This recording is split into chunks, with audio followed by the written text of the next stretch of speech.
Vous savez, l'une des cibles, l'un des objectifs du PAMA, c'est de viser le marché de l'hôtellerie de luxe. Alors, dans le système, continuons notre réflexion, propose une rapide, trop rapide évidemment, table ronde, juste uniquement pour donner des idées directionnelles sur c'est quoi le tourisme en Alsace.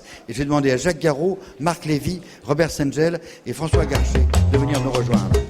Jacques Garraud, sous-préfet représentant le préfet de région, merci d'être avec nous aujourd'hui, représentant donc de l'État. Marc Lévy, directeur de l'agence développement touristique du Bas-Rhin.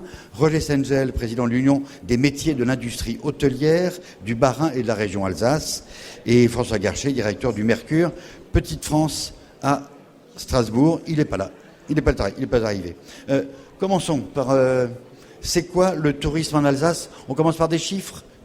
Oui, alors quelques chiffres. Merci de prêter des exercices difficiles. Quelques chiffres. Le tourisme en Alsace, c'est 18 millions de visiteurs. 18 millions avec 12 millions de touristes et 6 millions d'excursionnistes. Et on reviendra peut-être à cette notion d'art de vivre et de bien vivre en Alsace. Ça donne 24 millions de nuitées, dont 10 millions de nuitées marchandes et donc 14 millions de nuitées non marchandes, c'est-à-dire dans la famille, c'est-à-dire l'hébergement en résidence secondaire. Donc là aussi, il y a un sujet. Ces touristes ont apporté à l'économie alsacienne 1,8 milliard d'euros. Vous pesez lourd. Nous pesons 7% du PIB. 1,8 milliard. 1,8 milliard d'euros, c'est aussi 33 000 salariés. Et en période de pointe, l'été, notamment 38 000 salariés. Donc là, bien sûr, c'est un objectif pour tous en termes d'emploi qui est extrêmement important. Ça crée de l'emploi, ça crée de la croissance. Non délocalisable. Oui, en plus. Qui sont-ils, ces touristes? Vous les connaissez, vous, président? Ces touristes, ils sont belges, autrichiens, allemands, suisses essentiellement. Et français. Nous avons des Américains, des Français, beaucoup de Franciliens qui nous arrivent, surtout la période du marché de Noël. Et aujourd'hui, nous avons, il me semble, une propension vers l'Asie aussi. Donc un peu de Chinois, un peu de Japonais, et nous espérons le développer encore plus avec nos partenaires, l'ADT et le CRT. Mais Jacques Garraud, c'est moitié vert, vide, moitié vert, moitié plein. Moitié vide, moitié plein. Ils sont bien, ces touristes? Ah, quand même. Peut-être qu'ils ne sont pas très bien ciblés, ces touristes dont on parlait. Parce que quand on regarde les nuitées, donc on a 60% de taux d'occupation dans l'hôtellerie, mais 80% de ces gens-là sont d'origine française. Donc on regarde que vers la France de l'intérieur. Oui. Alors que quand même, nous sommes dans la région métropolitaine du Rhin supérieur. Le préfet Stéphane Bouillon, il a l'habitude de dire que lui, il pense entre Karlsruhe et Bâle. Hein. Donc toute cette région-là, c'est 6,8 millions d'habitants. Ces 6,8 millions d'habitants, c'est la partie la plus riche de l'Europe. Et donc, on ne les attire manifestement pas assez, peut-être par manque d'équipements et d'équipements de luxe. Marc Lévy, on est dans la région la plus riche de l'Europe. Il y a plein de gens à côté qui rêveraient de venir en Alsace. Qu'est-ce que vous faites? C'est vrai que l'Alsace est une destination à part entière, une destination qui est effectivement connue. Déjà, rien que le fait de connaître l'Alsace à l'échelle planétaire, c'est déjà extraordinaire lorsqu'on connaît la France ou l'Europe. On arrive à zoomer et on arrive à trouver un territoire qui apporte une grande diversité d'offres touristiques, de choses à voir, de bonnes choses à visiter et surtout, bien entendu, à déguster. La gastronomie est un de nos atouts forts.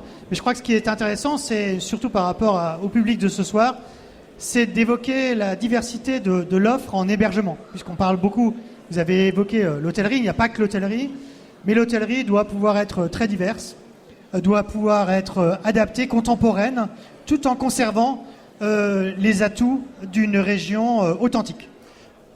Jacques Garraud, Roger, vous changez de métier demain matin.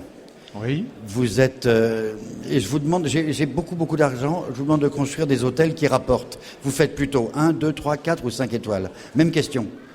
De quoi l'Alsace a besoin? Attendez. Ici, en Alsace, les 5 étoiles, et quand je vois tous ces hôtels avec des spas qui sont en train de se développer, là, de plus en plus, on a l'impression qu'on en inaugure un par mois, tellement on en entend parler, eh bien, ça correspond à une certaine clientèle qui recherche le bien-être. L'Alsace, c'est un art de vivre qui est quand même spécifique, qu'on va trouver dans certaines régions du monde, que l'on va trouver dans certaines régions japonaises ou autres, et ça parle à une population mondiale. J'écoutais ce matin Anne Hidalgo qui disait, vous savez, la petite guerre entre Londres et Paris, là, hein, qui disait...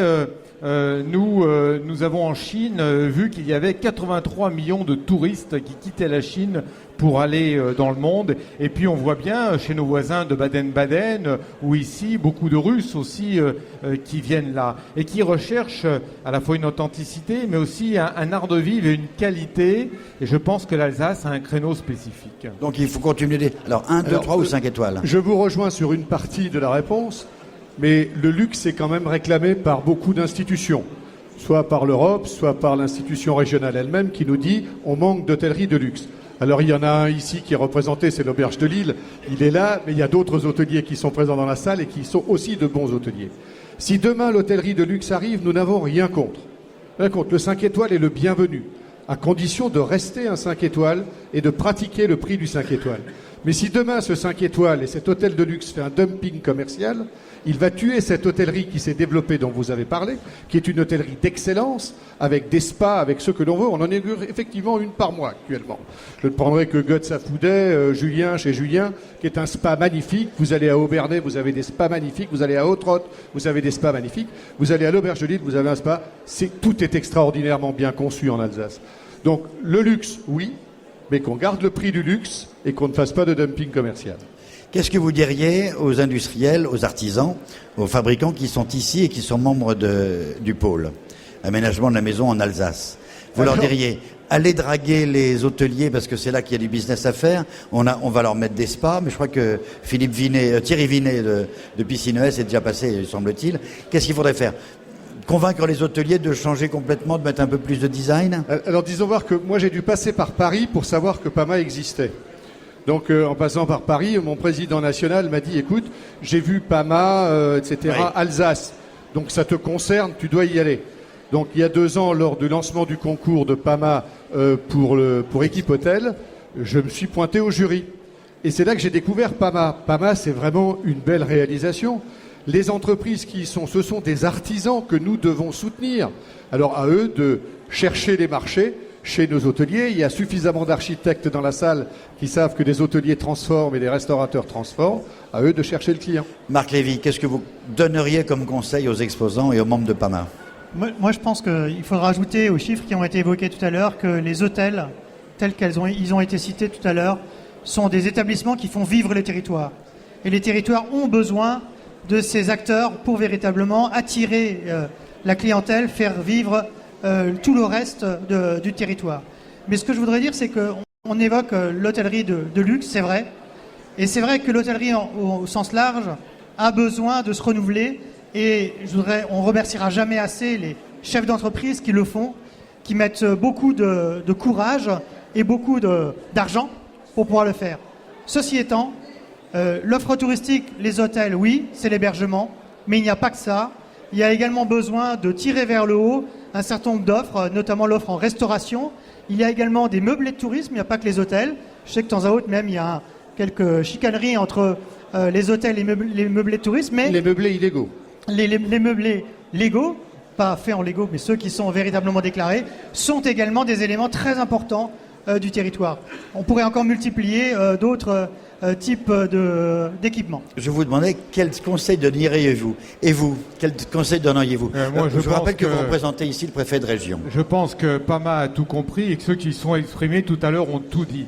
C'est-à-dire, c'est très bien s'il faut passer par Paris pour savoir que PAMA est là, parce que le marché, il est mondialisé. Il faut chasser en meute, comme M. Weber l'a dit tout à l'heure. Nous avons un art de vivre à vendre, nous avons un savoir-faire à vendre. Eh bien, peut-être en recréant un art nouveau ou un art alsacien qui existe déjà, en le déclinant comme ceux qui se sont présentés tout à l'heure, avec la modernité avec l'alliance du numérique, du produit classique, du design. On vend du chic français, on vend du savoir-faire français, on vend de la compétence et on peut le vendre dans le monde entier. Si nous restons dans notre trou, sans sortir la tête, sans aller à l'extérieur, eh bien, nous n'arriverons pas à créer des emplois chez nous.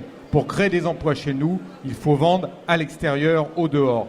Et l'État, puisque vous m'interrogez sur le rôle de l'État, avec la Directe, on aura Philippe Lambalieu tout à l'heure, c'est de vous accompagner, vous les créateurs, avec aussi la région qui est le chef de file de l'économie, avec les structures comme l'Agence de l'attractivité, qui permettent d'accompagner les entreprises, de leur permettre d'avoir une focale différente et de faire en sorte que les gros aident les petits, ne les mangent pas, mais les aident. Par exemple, Monsieur Weber, dans son mass market, il a des compétences en logistique, il a des compétences commerciales que le fabricant de meubles avec 8 employés n'a pas. Eh bien, c'est cette richesse au sein de PAMA qui va leur permettre à tous de se développer. Monsieur le sous-préfet, merci. Je pose maintenant la question à Jacques Garraud, perso. Ça fait longtemps que vous êtes tombé amoureux de l'Alsace. Est-ce qu'une soirée comme celle-là vous donne la pêche ? Oui, bien sûr, parce qu'on voit des choses fantastiques qui non seulement sont belles, mais sont imaginatives. On voit de l'innovation et on voit quand même l'Alsace. L'Alsace éternelle qui est là, avec son savoir-faire sur le bois, sur le cuir, sa rigueur. Et bien sûr, moi, ça me parle, qui suis un vieux client de l'Alsace depuis plus de 30 ans. Merci. Merci à vous trois. La pêche, le sourire ? Toujours la pêche et le sourire. C'est ce qu'il nous faut. Très optimiste. Merci. Merci. Alors, on va continuer très rapidement encore quelques idées éparses sur une autre idée qui est dans la région et qui est dans le PAMA un petit peu, c'est le Made in Alsace, Made in France. Je demande à Philippe Lambalieu et à Eric Collin et Angélique de venir nous rejoindre. Philippe Lambalieu est chef de service à la Directe Alsace. Donc vous représentez ici le ministère du redressement productif. Eric Collin, président de la Fédération des industries en Alsace, la FIA, et Angélique, tout le monde connaît, directrice générale de PAMA. Très bien, Jérôme, avant de démarrer, peut-être je demande au public de nous accorder toute son attention. S'il vous plaît. C'est formidable. Commençons directement. Est-ce que, d'après vous, le label Made in Alsace, Made in France est viable ? Est-ce que c'est pas un gadget ? Non, moi je pense pas. Typiquement, c'est pertinent. On l'a vu tout à l'heure avec toutes les entreprises qui sont passées, qui ont démontré que finalement il était possible non seulement de présenter des produits, mais de les faire en Alsace, de les faire en France. On en a vu un échantillon, le PAMA. C'est un ensemble d'entreprises, des grandes entreprises, des ETI, toutes ne sont pas représentées aujourd'hui, mais qui produisent beaucoup en Alsace, qui produisent beaucoup en France. On a également des représentants de grands groupes, on parlait d'Osram tout à l'heure, qui produit également en Alsace, même si c'est une filiale d'un grand groupe allemand. Donc c'est possible et on vient en Alsace et on vient en France pour produire. Ça se vendrait mieux pour M. Schwitzer, pour Thierry Vinet ou pour Osram de marquer Made in France, Made in Alsace ? En Alsace, on a quand même et je crois que ça a déjà été dit tout à l'heure, on a le souci du travail bien fait. Ça se rapproche un peu du Made in Germany. Du Made in Germany, effectivement. Mais aussi, on est la touche française. On est dans un endroit où on parle de design. Je pense que c'est peut-être l'alliance des deux. À la fois, finalement, un esprit qui se rapproche, le souci du travail bien fait, l'esprit design. Donc il y a une alchimie et peut-être rajouter le côté alsacien. Il y a une qualité de vie en Alsace, Jacques Garraud le disait tout à l'heure, qui se retrouve certainement, peut-être particulièrement dans l'aménagement de la maison, ça transparaît. D'après vous, Eric Collin, est-ce que Made in Alsace, Made in France est viable, légitime ou pertinent ? Alors pour nous, à la Fédération des industries d'Alsace, on axe sur 2 points pour développer l'industrie auquel on est attaché. C'est des emplois aussi, une fois de plus. Et on le développe sur la recherche, le développement des nouveaux produits, c'est ce qu'on voit aujourd'hui dans le meuble, et sur l'export. Et sur l'export, le Made in Alsace est très utile, notamment en Europe. C'est clairement identifié et tout le monde connaît bien. En Chine, c'est peut-être plus compliqué. En Chine, on ne sait même pas où est la France. S'ils apprennent à dire les noms des villages les plus compliqués, mais, Bon, mais Made c'est in quand même Alsace, compliqué. Made in Alsace pour les Chinois. En Chine, c'est plus compliqué. On a besoin de la Tour Eiffel et du drapeau français. Mais le Made in Alsace, une fois qu'ils viennent sur place, c'est vraiment essentiel.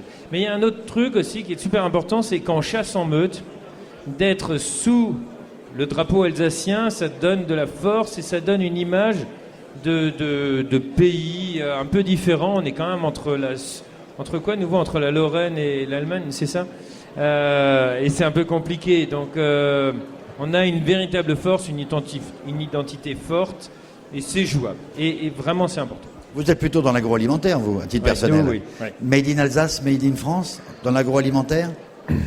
En Europe, clairement, Made in Alsace. En Alsace, en Europe, oui. Ouais.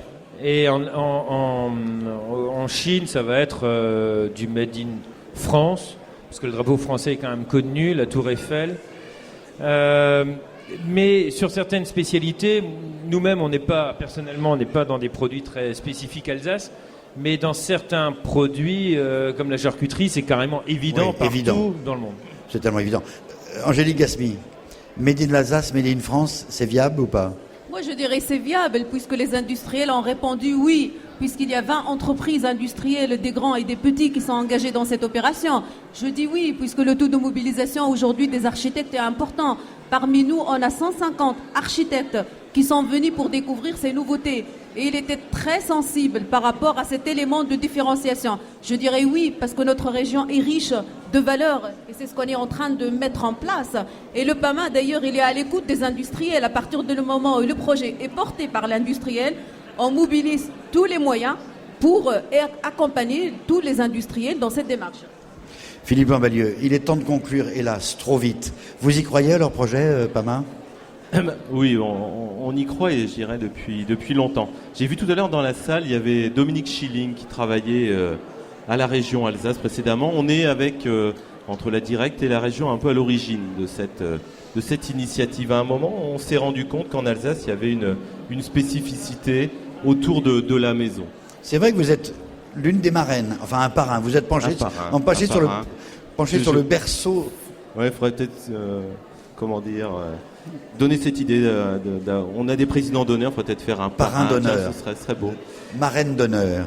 Donc on y a cru au début, puis après on n'est jamais sûr que ça réussit. Hein. Donc vous y croyez? Est-ce que vous le prouvez? Il n'y a pas d'amour, il n'y a que des preuves d'amour. On finance, je pense. Chaque année, on met 100 000 euros dans le pôle pour développer ce pôle. Et finalement, quand j'ai entendu les industriels témoigner, c'était pour moi un des éléments importants d'évaluation, qu'on met bien l'argent au bon endroit. On a des objectifs finalement de politique publique au travers de l'argent qu'on met. Et j'ai noté un certain nombre d'éléments qui m'ont permis de dire l'argent est bien placé. On a un élément important pour nous, c'est lever le nez du guidon, ça a été dit. C'est important que les industriels se retrouvent dans une association qui va leur permettre de quitter un petit peu leur quotidien. J'ai noté faire du business, le redressement productif, on y croit, mais il faut effectivement qu'à un moment on développe l'activité, et ensuite les emplois, on l'espère, viendront derrière. J'ai noté le collectif, j'ai noté offre globale, synergie. C'est des éléments pour nous qui sont importants et qui montrent que l'argent que l'on met est bien placé. Et puis Dominique Weber est là, je peux le remercier également parce qu'au niveau national, il participe à une grande aventure qu'on a lancée qui s'appelle la Nouvelle France industrielle. Donc on essaye, à travers de 34 plans, de créer ou d'inventer la France industrielle de demain, de lever les obstacles. Dans les financiers. 34 plans, il y en a un consacré au bois. Tout à fait. Très important l'industrie ici. du bois. Oui. Et on a la chance d'avoir deux leaders en Alsace de ce plan. 2 phrases pour conclure, pas plus. 2 phrases. La Fédération des industries qui héberge PAMA dans ses locaux Oui. est très heureuse de devoir accompagner à la naissance de PAMA. On les a beaucoup aidés. On est content de les héberger. Ils ont aussi une magnifique matériothèque, on n'en a pas parlé.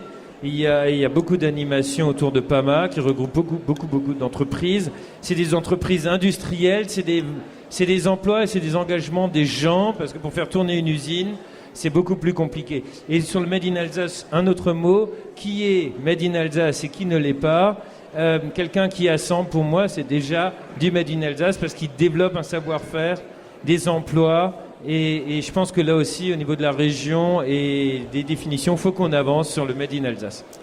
Angélique, 2 phrases, Alors, pas plus. Moi, 2 phrases. Je suis fière déjà d'avoir des acteurs qui nous suivent, qui portent nos actions, des acteurs industriels, des architectes aujourd'hui. Et d'ailleurs, j'invite vivement les architectes à venir chez nous pour profiter de cette matériothèque, effectivement, pour construire les espaces de vie ensemble. Je suis fière d'avoir ces acteurs financeurs parce que sans l'État représenté par la Directe, c'est vrai, ce sont des vrais partenaires. Et aussi la région qui est à nos côtés, c'est un partenaire qui est très fort. Je suis fière d'avoir le président de la Fédération des industries d'Alsace à côté de nous, parce qu'effectivement, il faut le dire, on est né au sein de la Fédération des industries d'Alsace. Le président, il croit beaucoup à notre initiative. Voilà, on est là pour écouter tous ces acteurs et pour réussir ensemble, tout en mobilisant nos synergies, je dirais, acteurs privés et publics. Ce qu'on est en train de mettre en place, c'est un partenariat privé-public pour l'intérêt de l'industrie locale. Encore une fois, on est sur l'industrie, sur l'appareil industriel. Merci. Je crois qu'on peut vous applaudir. Merci. Je crois qu'on parlait de synergie, je crois qu'on peut parler d'unisson. Merci à tous. Il est temps de conclure. Merci à tous d'avoir abrégé brèvement. On a réussi à récupérer le retard. Je sais que vous êtes tous impatients d'échanger les cartes, d'échanger les points de vue et de visiter ce fameux showroom. Je voudrais d'abord donner, en conclusion, la parole à vous, Monsieur le Président, Dominique Weber. Qu'est-ce que vous avez retenu de ces rencontres? Mettez-vous ici pour que tout le monde vous voit bien. Ce que j'ai retenu est simplement, et je vais aller très vite parce que je sens que les gens ont soif et faim, mais avant il faudrait quand même visiter le showroom qui est situé à l'arrière, on coupera le ruban. On va couper le ruban. Ce que je retiendrai, c'est simplement l'initiative du PAMA d'engager une action collective de cette ampleur. C'est pas simple, et aujourd'hui elle ne fonctionnera que si les entreprises prennent le relais. Et j'insiste, ça veut dire qu'à un moment, il va falloir que les entreprises, au-delà des beaux produits qu'elles exposent, elles mettent aussi un peu d'argent sur la table pour mutualiser un architecte déco d'intérieur et éventuellement un commercial qui ira vendre cette offre globale en Alsace et pourquoi pas à l'exportation. J'insiste, je m'occupe également d'une autre grappe qui est en Lorraine et qui a pris un peu d'avance sur l'Alsace puisque j'ai signé hier les statuts d'Alliance des manufactures de France. Alors l'Alliance des manufactures de France est une SAS à capital variable qui a vocation d'attirer les entreprises et nous avons constitué un noyau dur de 6 entreprises et la vocation c'est d'ouvrir un showroom à Pékin et à Shanghai avant la fin d'année. Je pense que cette alliance pourrait tout à fait s'ouvrir à l'Alsace. J'en suis certain puisque j'en suis le président. Donc je vais tout faire pour que les Alsaciens dans la pièce adhèrent à cette alliance. Et je pense que c'est extrêmement important que ce que fait le PAMA, et je rappelle que ce sont des fonds publics qui nous aident à amorcer, il faut absolument que le privé prenne le relais. Enfin, moi je suis pas inquiet, je commence à avoir un peu l'expérience et ça fonctionne plutôt bien. Voilà ce que je retiendrai. Maintenant, ce que je voudrais dire, c'est que vous allez boire du crément, parce que pour l'instant, on n'a pas signé encore d'affaires. Le champagne, ça sera quand on aura signé des grosses affaires. Mais comme Jérôme m'écoute pas, il aura droit au crément et pas au champagne, sauf à ce qu'il revienne un jour. Il y a un truc Ah, mais par contre, j'ai oublié une chose très importante. C'est de dire que la manifestation est sous l'égide du redressement productif. J'insiste, puisqu'on a eu un coup de fil ce matin pour dire, n'oubliez pas de dire que c'est sous l'égide du redressement productif. Je le dis. Et c'est sous le haut patronage du ministère du Commerce, de l'Artisanat et du Tourisme. Sylvia Pinel. Voilà. J'aurais tout dit. Je vous remercie. On va couper le ruban. C'est pas fini encore ? J'ai encore besoin de vous. La directrice générale insiste vraiment pour que vous fassiez une signature importante. En gros, si j'ai bien compris, il y a... Bah oui, c'est votre directrice générale. Le PAMA, d'un côté, plus le pôle Lorraine Ameublement Bois, on fait ensemble un petit bébé qui s'appelle Novatech. On en parlait tout à l'heure, c'est Novatech Alsace-Est. Venez, je vous en prie, nous rejoindre. En gros, vous avez un formidable outil qui s'appelle, prenez la parole, qui s'appelle Matériothèque, une bibliothèque roulante. On est fiers d'avoir développé cette matériothèque mobile qui est la première initiative en France. Et en fait, c'est un outil qui mobilise tous les acteurs. On n'a pas voulu créer des usines à gaz. On a voulu fédérer encore une fois les synergies qui sont armées, qui sont disponibles sur notre territoire, mais aussi sur d'autres territoires, notamment la région parisienne, mais aussi la région Lorraine. Et on a voulu impliquer ces projets, ces acteurs, pour porter cette matériothèque, parce qu'elle est lourde, et pour démocratiser cet outil. Pour faire très court et en résumé, il y a le FCBA et PAMA qui ont fait cette matériothèque. Ils sont fondateurs. Et ils vont le faire travailler ensemble avec le pôle. En fait, c'est un mariage. Jean-Marc Barbier. Ce mariage, on va notamment faire une signature ce soir. L'Innovatech existe à Paris depuis plus de 10 ans. Et on a voulu en fait mettre en place, à travers un partenariat entre plusieurs membres, dont le pôle aménagement de la Maison de l'Alsace et le FCBA, mais également le pôle fibre et le PLAB, qui se situe en Lorraine. En fait, un partenariat pour faire fonctionner cette Innovatech, qui n'était implantée que sur la région parisienne, et ce qui nous permet d'avoir un superbe showroom, en fait, maintenant en Alsace. Il y a un très beau showroom, profitez-en, profitons-en tous. Oui, ce que je dirais simplement, c'est qu'en fait, par rapport aux matériaux, l'innovation est multiple, mais souvent, les sources d'inspiration, c'est aussi les matériaux. Des matériaux qui existent, mais qui sont utilisés dans d'autres secteurs et que nous faisons découvrir, en fait, à l'ensemble de nos industries.